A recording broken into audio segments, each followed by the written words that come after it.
किसान भाइयों प्रणाम, नमस्कार, सत श्री अकाल। मैं हूं सुखविंदर सिंह, CPRI के जलंधर स्टेशन से।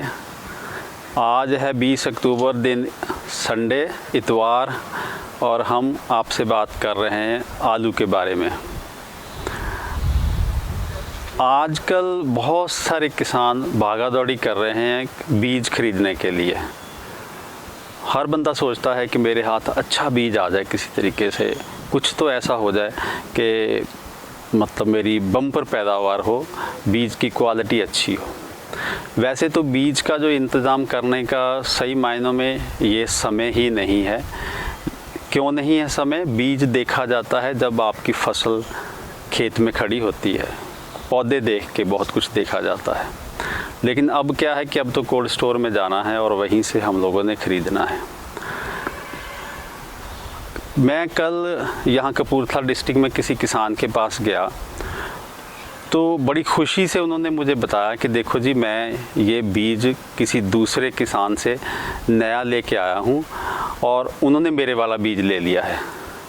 अब यहाँ गलती क्या हो गई, दोनों ने सोचा कि मैं अपने से अच्छा बीज ले रहा हूँ। मैंने ये जो बीज जब देखा जो वो लेके आए थे तो मेरा मन बहुत दुखी हुआ। उसमें साफ दिख रहा था लगभग 100 में से 10-15 दाने ऐसे थे जिसमें जो ब्लैक स्कर्फ नाम की बीमारी थी। वो मैं अब आगे बताता हूँ कि उसकी पहचान कैसे करनी है। और क्या हुआ कि मुझे ये नहीं पता कि उनका अपना बीज कैसा था, पर वो दूसरा ख़राब बीज ले आए गलती से, क्योंकि उनको पहचान नहीं थी अच्छे बीज की। और जो दूसरे बंदे ने लिया, दूसरे किसान ने इनसे लिया है, हो सकता है इनके बीज में भी कुछ इस तरह की बीमारियां हों जो उसने ले ली। अब दोनों लोग खुश हैं कि मैंने अच्छा बीज ले लिया है, लेकिन मुझे नहीं लगता कि दोनों के पास ही अच्छा बीज गया। अल्टीमेटली ये कहिए कि दोनों ही थोड़ी देर के लिए बुद्धू बन गए। आज हम लोग ये देखेंगे कि अगर इन दिनों में आपने बीज खरीदना ही है तो क्या देखें। आलू में आप वीडियो नंबर 2 है हमारे चैनल पे पड़ी हुई, अगर वो देखें तो आलू में बेसिकली 2 तरह की बीमारियां हैं। उस 2 नंबर वीडियो मैं यहाँ उसका लिंक दे रहा हूँ ऊपर, या लास्ट में भी दे दूँगा, कि जो 2 तरह की बीमारियां हैं। एक तो हैं उसमें वायरस की बीमारियां, विषाणु रोग की बीमारियां। दूसरी है मिट्टी से होने वाली या बीज से होने वाली बीमारियां। जो वायरस वाली जो बीमारियां हैं वो तो जब खेत में फसल खड़ी है उसके पत्तों को देख के ही आपको पता चलेगा कि ये वायरस की बीमारी है, इस खेत में हम बीज नहीं लेंगे। जो मिट्टी से होने वाले रोग हैं वो आप इस समय भी जब कोल्ड से निकलवा के आलू बीज ले रहे हैं तो भी आप देख सकते हैं, पहचान कर सकते हैं। वायरस की बीमारियों की पहचान के लिए आप बहुत सारी वीडियो पड़ी हुई हैं इस चैनल पे, वो देख लीजिएगा। और जो मिट्टी से होने वाले या बीज से ही आने वाले जो बीमारियां हैं उसका आज आप देख सकते हैं। जैसे कि आप इस तस्वीर में देख रहे हैं, ये पहली बीमारी है जिसको बोलते हैं ब्लैक स्कर्फ या काली रूसी बोलते हैं। तो इसमें क्या है कि इस बीमारी में जो आलू का कंद है, आलू का ये बीज है, इसके ऊपर एक पतली सी परत बन जाती है। जब आप नाखून से उसको खरोचोगे तो ऐसे छोटे छोटे पीस उसके निकलेंगे, गिरेंगे, और ऐसे लगेगा जैसे रूसी होती है। जैसे सर में नहीं कई बार आपके पपड़ी सी बन जाती है, इसी तरह ये काले रंग की आलू के ऊपर पपड़ी बन जाती है। अगर इस तरह के दाने उसमें हैं, इस तरह के बीज हैं, तो ये बीज आपने नहीं लेना। अगर आपने ये बीज लेके खेत में बो दिया, हो सकता है आपकी मिट्टी पहले तो स्वस्थ होगी और अब ये आप बीमारी उसमें बल्कि डाल रहे हैं। एक तो भाई ये जो ब्लैक स्कर्फ आपके बीज के ऊपर नहीं होनी चाहिए। दूसरी है कॉमन स्कैब। जैसे ये देख रहे हैं आप, कॉमन स्कैब में इस तरह के निशान आलू के ऊपर बन जाते हैं। अगर बहुत ही भयानक इसकी ये बीमारी का रूप होगा तो बहुत सारे आलूओं के ऊपर होगा, कम होगा तो इसमें कम जो आपके बीज इससे प्रभावित दिखेंगे। ये भी नहीं होनी चाहिए। इन दिनों में जो आप ट्रीटमेंट करते हैं, जो मार्केट में केमिकल अवेलेबल हैं, जो 2 नंबर वीडियो में भी आपको पता चल सकता है, उससे आप ब्लैक स्कर्फ, जो मैंने पहले का नाम लिया था जिसको काली रूसी बोलते हैं, उसका तो इलाज हो सकता है फिर भी, लेकिन ये जो कॉमन स्कैब है, जो ये बीमारी आप बाद में दूसरे नंबर पे देखिए, इसका इलाज आप नहीं कर सकते। अब इसके बिना और भी कुछ जब आप देखेंगे जो निकाल के बोरियों में से, तो आपको सूखी गलन, गीली गलन जिसको हम बोलते हैं, या कुछ और भी बीमारियां जैसे सिल्वर स्कर्फ वगैरह हो सकती है, वो भी देखने को मिल सकती है। अब इसके लिए करें क्या? करें ये कि जब आप बीज लेने जाएं, पहली बात तो ये हो, इस वीडियो के माध्यम से आपको पहचान हो कि आलू के बीज के ऊपर जो मिट्टी से जब बीज से आने वाली बीमारियां होती कौन सी हैं। दूसरा, अब आप क्या करें कि जब भी आपको बीज दिखाया जाए कोल्ड में या किसी किसान के पास, आप 10 कट्टों में से पहले तो मुंह अगर खुले हैं तो उनके ऊपर से देखिएगा कि बीज की कैसा है, बीज देखने में अच्छी चमक है, ये बीमारी तो नहीं है। अगर हो सके तो आप 10 में से 2-3 कट्टे खोल के एक बार ज़मीन पे बिछा के देख लीजिए, आपको अंदाज़ा हो जाएगा कि इसमें ऐसी कोई बीमारी तो नहीं है। अगर तो इक्का दुक्का है तो उसको तो आप छटाई करके निकलवा सकते हैं, लेकिन अगर उसमें बहुत ज़्यादा है तो फिर तो भाई वो बीज ना लें, उससे अच्छा है शायद आपका पुराना अपना बीज ही आप इस्तेमाल कर सकते हैं। तो भाइयों, ये बात हमने सीखी है। अच्छा, एक बात और हम कर सकते हैं कि अगर आपको शक है तो अगर वो आपका जो दूसरी पार्टी जिससे बीज लेते हैं, तो अपने पास एक छोटा चाकू लेके जाइएगा। ये जो गीली गलन, जो सूखी गलन वगैरह बाहर से अगर नहीं दिखती, अगर आपको शक है तो कुछ जो बीज हैं उनको काट के देखिए अंदर से कि भाई कहीं अंदर से तो नहीं कुछ, जैसे कि आप इस तस्वीर में आप देख रहे हैं, कई बार ऊपर से बीज ठीक लगता है, लेकिन जब काटते हैं तो अंदर पता चलता है कि ये तो बुरी तरह से ख़राब है। तो कुछ दानों को काट के देख लें, बाकी ऐसे ज़मीन पे फैला के देख लें, तो आपको पता चल जाएगा कि इसमें कोई बीमारी तो नहीं है। इस तरह से आप जो मिट्टी से लगने वाली बीमारियों से आप बच सकते हैं। और जैसे कि मैंने पहले भी कहा, अगर आपने जो विषाणु रोग वाली बीमारी का ख्याल रखना है तो उसके लिए तो आपको दिसंबर के महीने में एंड में जाके खड़ी फसल के पत्ते देखने पड़ेंगे, और फिर ये देखना पड़ेगा कि वो पत्ते काटे कब गए एक्चुअली। तो वहाँ से जो स्वस्थ, जो तंदुरुस्त फसल होगी उसका बीज आप सिलेक्ट कर सकते हैं। ये तो हो गई भैया कैसे अच्छा बीज खरीदें।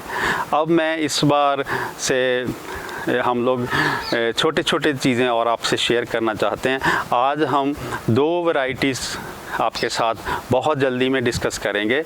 एक है कुफरी ज्योति, एक है कुफरी चंद्रमुखी। कुफरी चंद्रमुखी जिसको हम लोग KCM भी बोलते हैं छोटे में, और कुफरी ज्योति, ये दोनों किस्में जो हैं आलू की CPRI द्वारा 1968 में रिलीज़ की गई थी, और आज भी ये दोनों वैरायटीज़ चल रही हैं। ये जो चंद्रमुखी है, KCM है, ये आज भी जो सबसे स्वादिष्ट जो आलू की वैरायटीज़ हैं उनमें से एक मानी जाती है।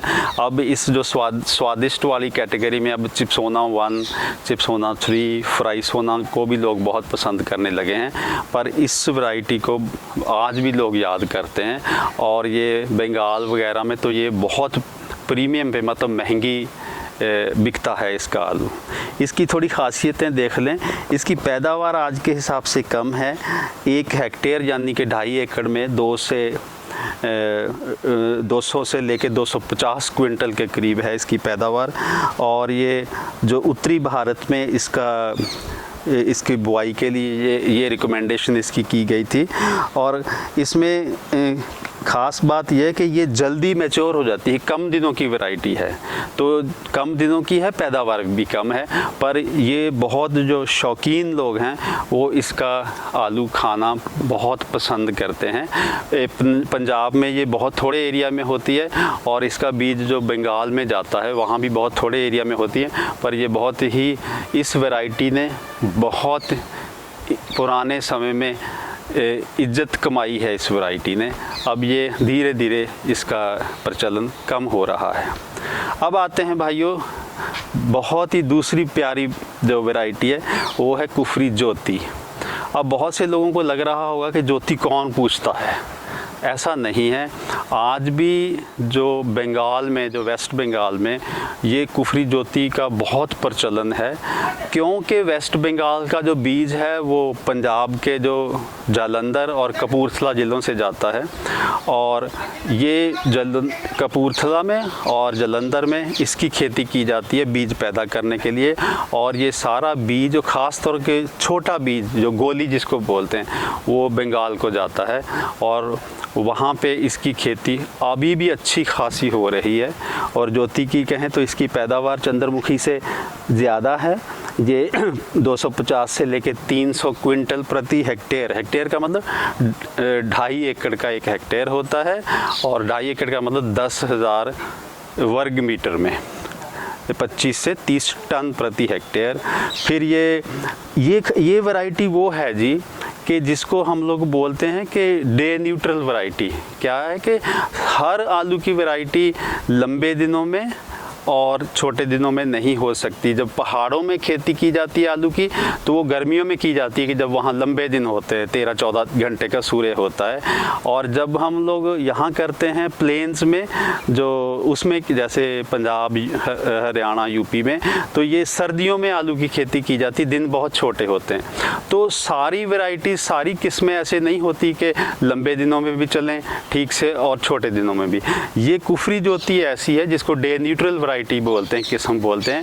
ये पहाड़ों में भी बहुत अच्छी चलती है और यहाँ पे जो मैदानी एरिया में भी बहुत अच्छी चलती है। और ये जैसे कि मैंने कहा कि इसका जो प्रचलन है पंजाब में, क्योंकि पंजाब ने बीज पैदा करके देना है, और उधर बंगाल में, ये 2 जगह पे इसका काफ़ी प्रचलन है। इसी तरह से हम लोग आने वाले दिनों में थोड़ी थोड़ी जानकारी वैरायटियों की दिया करेंगे, और हर वीडियो में 1-2 वैरायटीज़ की।